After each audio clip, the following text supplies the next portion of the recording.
সুইজারল্যান্ডের চোখে চোখ রেখে লড়াই মুসলিম বিশ্বের প্রতিনিধি দল কাতারের। ম্যাচের শেষ সময়ে লস্ট টাইমেরও শেষ সময়ে গিয়ে দেখালেন কামব্যাক কাকে বলে, কত প্রকার ও কি। শুরুতেই এক বিতর্কিত পেনাল্টি থেকে পিছিয়ে পড়ে গত বিশ্বকাপের আয়োজক দেশ কাতার। পুরো ম্যাচে দাঁতে দাঁত চেপে লড়াই চালিয়ে যাওয়া দলটা শেষ মুহূর্তে রীতিমতো ঝলক দেখিয়ে দেয় গোটা বিশ্বকে।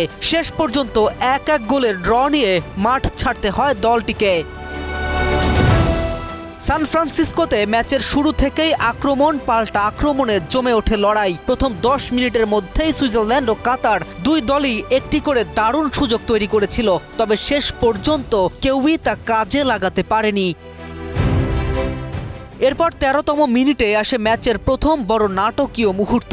ব্রিল এমবেলোর শক্তিশালী হেড প্রতিহত হওয়ার পরে বলটি নিচে নামতেই সেটির দিকে দ্রুত ছুটে যান রোমো ফ্রোয়েলার। বলের নাগাল সবার আগে পেলেও কাতারের গোলরক্ষক মাহমুদ আবু নাদা তাকে ফাউল করে বসেন। ঘটনাটি চোখ এড়ায়নি রেফারির, সঙ্গে সঙ্গেই তিনি পেনাল্টির বাঁশি বাজান।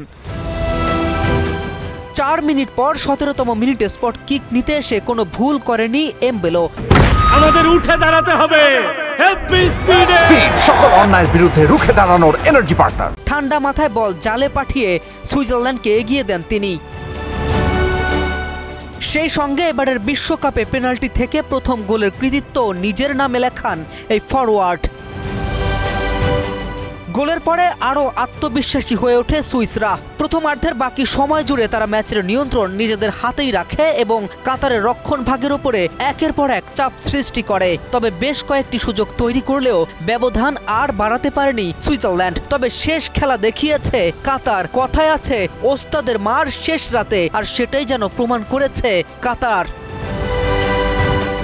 কেম রাফিন, নিউজ 24।